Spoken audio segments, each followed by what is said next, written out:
Welcome back to another episode of Let's Talk Social, the podcast where we break down the ever-evolving world of marketing for business owners and savvy marketers like you.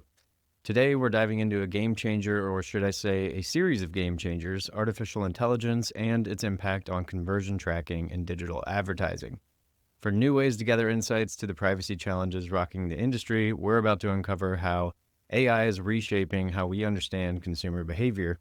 So grab your data report and let's get into it. First, let's establish the basics. Conversion tracking is how marketers know whether their ads work or not. Are people clicking, buying, subscribing? Historically, platforms used cookies or pixel-based tracking to monitor this behavior. But that's where AI steps in. With increasing restrictions on third-party cookies and privacy regulations like GDPR and CCPA, traditional tracking methods are falling short. Enter AI-driven methods like digital fingerprinting and machine learning models that analyze behavior without needing personal identifiers. AI is enabling smarter algorithms that predict what actions users might take next. It's not just tracking what's already happened, it's forecasting future customer behavior. This means marketing strategies can shift from reactive to proactive. So for example, platforms like Google Ads are using AI to offer enhanced conversion models, which estimate cross-platform engagement even when data is incomplete. But it's not all smooth sailing. AI-driven tracking comes with its share of challenges and controversies. For starters, let's talk about digital fingerprinting. While it's a clever way to identify users through device settings or browser habits, critics argue it skirts privacy laws. Remember the uproar when Google flip-flopped on their stance about digital fingerprinting? It's a prime example of how tricky this space has become. Then there's the accuracy question. AI models can predict conversions, but what happens when their predictions are off? Businesses can end up wasting ad dollars, chasing phantom conversions, and we can't ignore ethical implications either. Many AI systems rely on massive data sets, often scraped from the web without clear user consent. Oh, and don't forget about transparency. AI can be a bit of a black box. Marketers might see results, but the how often remains unclear. That makes it tough to trust, especially when budgets are on the line. All right, so let's bring this home with real-world examples. Let's say you're running a campaign on Instagram to sell eco-friendly yoga mats. AI helps you segment audiences based on engagement history, past purchases, and even predicted interests. Instead of just serving ads to everyone interested in yoga, the system learns who's most likely to buy based on the patterns you didn't know existed. Another example, think about YouTube's ad tracking advancements. With AI, they're offering advertiser insights into whether a video leads to a product search even if the user didn't click the ad directly. It's all about connecting the dots even when the path isn't linear. But here's the kicker. While AI is great at finding patterns, it doesn't always nail human nuance. Ever had a retargeting ad follow you around for weeks after you've already bought the product? Yep, AI can be persistent, but not always smart, wasting ad dollars. So what can you do today to stay ahead in this AI-driven world of conversion tracking? First, embrace first-party data. With cookies on their way out, focus on gathering data directly from your audience through newsletters, surveys, or loyalty programs to help get around AI's miss on their tracking.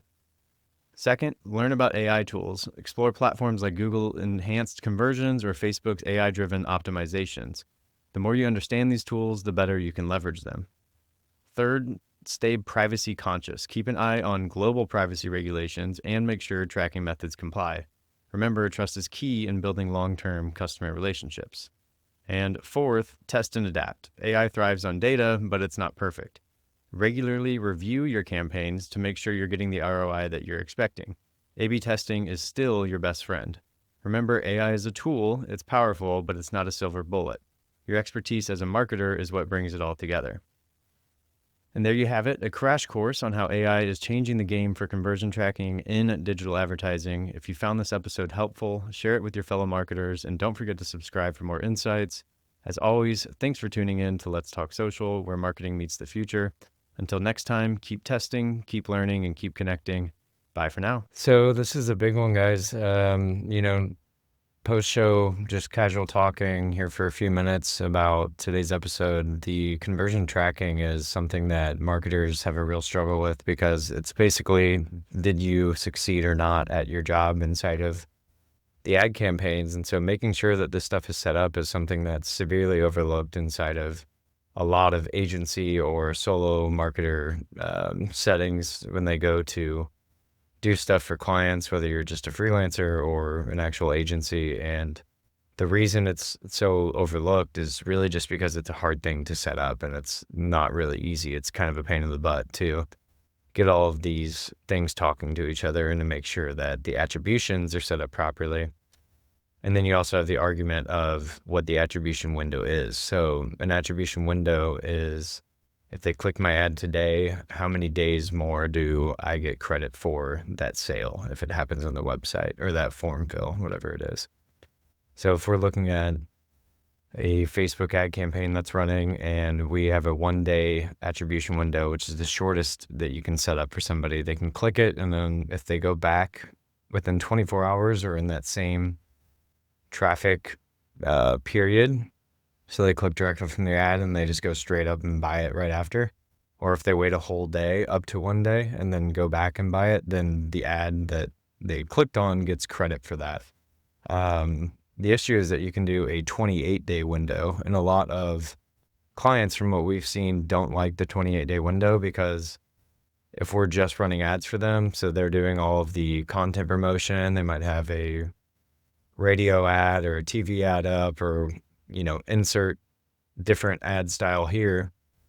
Those all also play into the thing, but then your ad campaign is trying to take credit for the entire purchase or lead fill or whatever it was. And so, especially when it comes to purchases, if we know the exact amount of product that they bought, so let's say it was a $220 purchase, that typically is going to stack up with all the other purchases inside of the same, like, let's give it a 30-day time period, for instance. And so that can rub a client or business owner wrong, because if you say, hey, last month we did 30,000 in sales and those are all from our ads, they're going to say, in some cases they could say, hey, we've been doing everything without ads and been doing 20,000 a month every single time. And now you guys are saying you did 30,000. We did do 35,000 last month, but that's only a $15,000 increase. So there's no way that your ads had a $30,000 increase or can take credit for $30,000 worth of sales. So we had moved our attribution window on all of our ads from the 28-day period down to the 1 day. So it's as fair as you can humanly possibly get it to make sure that we're trying to take credit.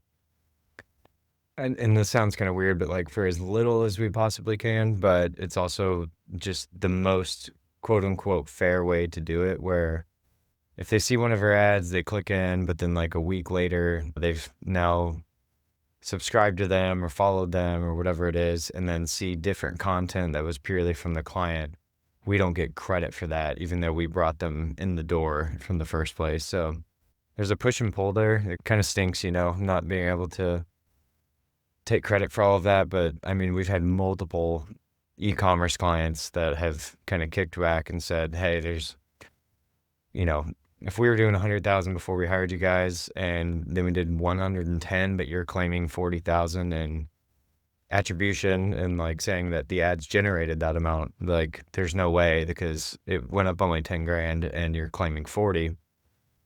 And the tough point about that is that the person did click on our ad or see it or view it or go into the website from it or whatever it may be, but if they didn't buy that same day, or maybe they even did, it's still someone that could have been a current follower that was going to buy anyways, or a prior follower that was going to buy anyways. So there's kind of a very gray area there with how the attribution window is set up and how that works. But as far as the AI thing goes, they're talking about data tracking and all of that sort of stuff. You'll hear in the other podcast I released on the TikTok stuff and just expectation of privacy and data collection. Targeting is getting harder and harder to nail down. And I've said it in 2 other podcasts. I don't want to go over it again, about the groups thing, with just trying to market into groups instead of just doing the targeting option. But Facebook advertisers, TikTok, LinkedIn, YouTube, whatever it is, us marketers are going to have a pretty tough time in the coming years, just because they're moving to the quote unquote smarter AI stuff, but at the same time removing more data that people can collect. So there's going to be this assumption from AI, not necessarily a guarantee if they're using the AI to do the targeting and all of that stuff. So without data collection and tracking where people going, their digital fingerprint, so to speak, it's going to be really hard to find people and to make sure that the ads are also being attributed to the proper place, because the digital fingerprint right now can track you